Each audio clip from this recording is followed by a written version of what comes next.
اعوذ باللہ من الشیطان الرجیم بسم اللہ الرحمن الرحیم وَأُولَئِكَ عَلَى هُدًى مِّن رَّبِّهِمْ وَأُولَئِكَ هُمُ الْمُفْلِحُونَ، یہی لوگ اپنے پروردگار کی طرف سے ہدایت پر ہیں اور یہی نجات پانے والے ہیں۔ عربی زبان میں جب کسی چیز کو بہت بڑا یا گرینڈ کر کے دکھانا ہوتا ہے کہ ورڈ سے واضح ہو جائے کہ یہ چیز بہت بڑی ہے، تو اس کے اوپر یہ جو دو ڈبل زبر ہیں یہ لگائے جاتے ہیں، ہدن کے اوپر جو لگے ہوئے ہیں۔ یعنی اس کو عام بھی ہدا لکھا جا سکتا تھا، لیکن جب اس کو ہدن لکھا جاتا ہے ڈبل زبر کے ساتھ تو پھر اس کا مطلب ہوتا ہے بہت بڑی ہدایت۔ اور یہ بہت بڑی ہدایت کیا ہے؟ یہ قرآن پاک ہے۔ یہ آیت بھی پچھلی آیات کی کنٹینیوشن ہے، اس لیے اس کو بعد میں دیکھتے ہیں کہ کون کون سی چیزیں کرنے کے بعد اللہ تعالیٰ نے کہا ہے کہ یہ والے لوگ جو یہ چیزیں کرتے ہیں وہ ہدایت پر ہیں۔ اس کے بعد جو نیکسٹ ورڈ ہے اسی آیت میں وہ ہے مفلحون کا۔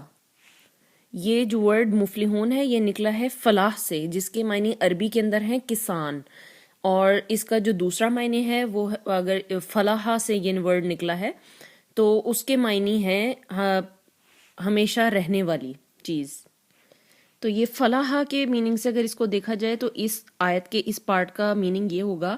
کہ یہ وہ لوگ ہیں جو کہ الاؤ کرتے ہیں اپنے آپ کو ہمیشہ رہنے والی کامیابی میں، جو کہ ہم ساری زندگی رہے گی، یعنی اٹرنل لائف، جو کبھی ختم نہ ہونے والی زندگی ہوگی، اس کی کامیابی۔ اگر یہاں پر صرف مقصد بتانا ہوتا کہ کامیابی تو پھر فائزون کا ورڈ بھی یوز کیا جا سکتا تھا، لیکن مفلحون کا خاص طور پر ورڈ اس لیے یوز کیا گیا ہے کہ یہ ہمیشہ رہے گی کامیابی۔ پھر جو اس کا پہلا میننگ تھا فلاح سے، جو جس کے معنی ہے کسان کے، اس کو یہاں پر کسان کس طرح مطلب آئے گا اس ورڈ کے اندر مفلحون کے اندر؟ وہ اس طرح کہ جو کسان ہوتا ہے اس کو ہماری طرح منتھلی چیک نہیں ملتے، اس کی پے منتھلی نہیں ملتی، اس کو تب ملتی ہے جب کٹائی ہوتی ہے فصلوں کی یا اس کی فصل تیار ہو جاتی ہے اور پھر وہ اس کو سیل کرتا ہے تو تب جا کر اس کو اپنی کمائی ملتی ہے۔ تو جتنا عرصہ وہ محنت کرے گا اور پھر اس کے اینڈ پہ اس کو اس کا رزلٹ ملے گا۔ اسی طرح یہ وہ والی کامیابی ہے جو کہ ہمیں اس دنیا میں پورا ٹائم ہم محنت کریں گے، جس طرح کسان ہارویسٹ کرتا ہے چیز اور پھر اس کے بعد پھل پاتا ہے، اسی طرح ہمیں بھی ساری زندگی محنت کر کے اور اس کے اینڈ پہ جو انجام ہمیں ملے گا قیامت کے روز، وہ پھر ہمیں اسی طرح ملے گا جس طرح کسان کو ملتا ہے۔ تو یہ ایک مفلحون کے ورڈ میں ہمیں یہ بات پتہ چلتی ہے، ایک تو یہ کہ وہ کامیابی ہم سے پھر کوئی لے نہیں سکے گا، جس طرح دنیا میں ہوتا ہے کہ کبھی آپ کامیاب ہو جاتے ہیں، کبھی آپ بالکل ڈاؤن فال آ جاتا ہے، لیکن وہاں پر ایک جیسی پھر ایک دفعہ کامیابی مل جائے گی تو پھر وہ کوئی نہیں لے گا آپ سے۔ اور دوسرا اس کا میننگ یہ ہمیں پتہ چلتا ہے کہ ہم محنت کریں گے کسان کی طرح تو پھر ہم اس کا پھل پائیں گے آگے جا کر۔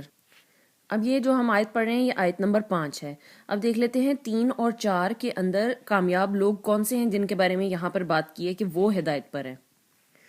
دو طرح کی آیتوں کے اندر دو طرح کے کامیاب لوگ بتائے گئے ہیں۔ پہلا گروپ یہ آیت نمبر 3 میں ہے، جو غیب پر ایمان لاتے ہیں، نماز پر قائم رکھتے ہیں اور جو کچھ ہم نے انہیں عطا کیا اس میں سے خرچ کرتے ہیں۔ یہ 3 چیزیں جس نے کر لیں اللہ تعالیٰ فرماتے ہیں کہ وہ مطلب پار ہو جائیں گے۔ نماز پڑھ لی انہوں نے اور غیب پر ایمان لے آئے اور جو کچھ عطا کیا اس میں سے خرچ کرتے ہیں، یہ 3 چیزیں ہو گئیں تو یہ پار ہیں لوگ۔ دوسری کیٹیگری کون سی آتی ہے؟ یہ والی کیٹیگری وہ ہے جو کہ زیادہ بیزی ہوتے ہیں۔ کئی لوگ ایسے ہوتے ہیں جو زندگی میں کمائی کرنے کے لیے اتنی محنت کرتے ہیں اور ان کی زندگی اتنی ٹف ہوتی ہے کہ وہ اور جو ہے وہ چیزوں پر اتنا زیادہ فوکس نہیں کر سکتے کہ وہ لینتھ میں قرآن پاک کو پڑھیں، سیکھیں اور یہ سب کچھ کریں۔ ان کے لیے اللہ تعالیٰ نے یہ فرمایا ہے کہ جو غیب پر ایمان لے آئیں گے، نماز پڑھ لیں گے اور اپنے دیے ہوئے میں سے خرچ کریں گے، ان کو اللہ تعالیٰ معاف کر دے گا قیامت کے دن۔ اس کے بعد دوسری لوگ آ جاتے ہیں کیٹیگری کے جو کہ فلاح پائیں گے۔ ان میں وہ ہیں جو کتاب حضور صلی اللہ علیہ وسلم پر نازل ہوئی یعنی قرآن پاک اور جو ان سے پہلے نازل ہوئی، ان سب پر اور آخرت کا ایمان رکھتے ہیں۔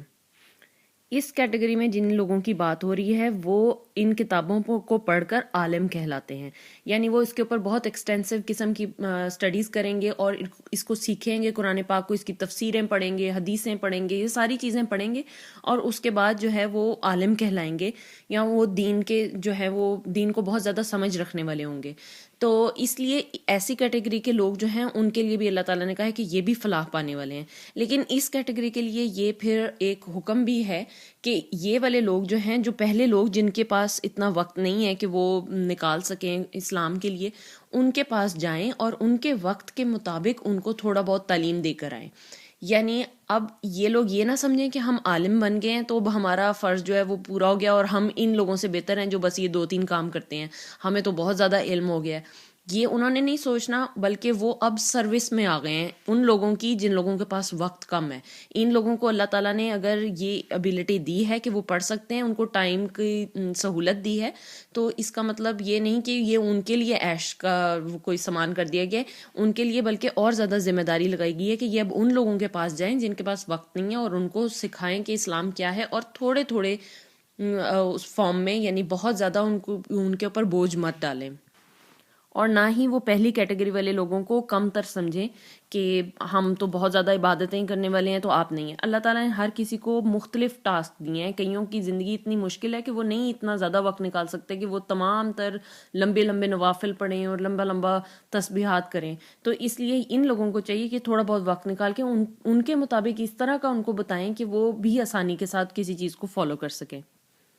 اب اگر قرآن پاک کا سٹرکچر دیکھیں کہ کس طرح چیزیں جو ہیں وہ اللہ تعالیٰ نے ارینج کی ہیں قرآن پاک میں، پہلی جو آیت پڑھی تھی ذالک الکتاب لا ریب فیہ ھدی للمتقین، اس کے اندر ہدایت کا ذکر ہوا. اب جو ہم 5ویں آیت پڑھ رہے ہیں اس کے اندر بھی ہدایت کا ذکر ہوا ہے کہ یہی لوگ ہدایت پانے والے ہیں. اب جو 2 بیچ کی آیات تھیں، یعنی پہلی آیت جو تھی وہ ہدایت کے بارے میں تھی، اور جو 5ویں تھی وہ بھی ہدایت کے بارے میں تھی. اور جو بیچ کی جو آیات ہیں جو کہ یہ اس طرح ہے کہ پہلی آیت تو الف لام میم ہے، اس کو میں کاؤنٹ نہیں کر رہی کیونکہ اس کا میننگ ہمیں نہیں پتا، اس لیے سمجھ لیں کہ یہ دوسری آیت ہے جس کے بارے میں کہہ رہی ہوں کہ ہدایت کی اللہ تعالیٰ نے بات کی. اس کے بعد جو تیسری اور چوتھی جو بیچ درمیان کی آیات ہیں اس کے ان دونوں کے اندر اللہ تعالیٰ نے ایمان کی بات کی ہے. تمام تر قرآن پاک کو آپ دیکھیں تو اسی طرح کی ایک سمیٹری نظر آتی ہے، یعنی ہدایت اور ہدایت، درمیان میں ایمان اور ایمان کی بات کی، یعنی ایک پورا جو اس کا طریقہ ہے لکھنے کا قرآن پاک کا نازل ہونے کا وہ اسی طرح نازل ہوا ہے.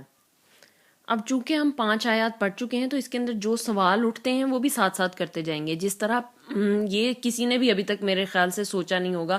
کہ جب دوسری آیت کے اندر اللہ تعالیٰ کہتے ہیں کہ ذالک الکتاب لا ریب فیہ ھدی للمتقین، یعنی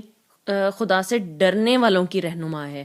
اور کہیں قرآن پاک یہ کہتا ہے بات کہ قرآن پاک جو ہے وہ ہر کسی کے لیے ہدایت ہے،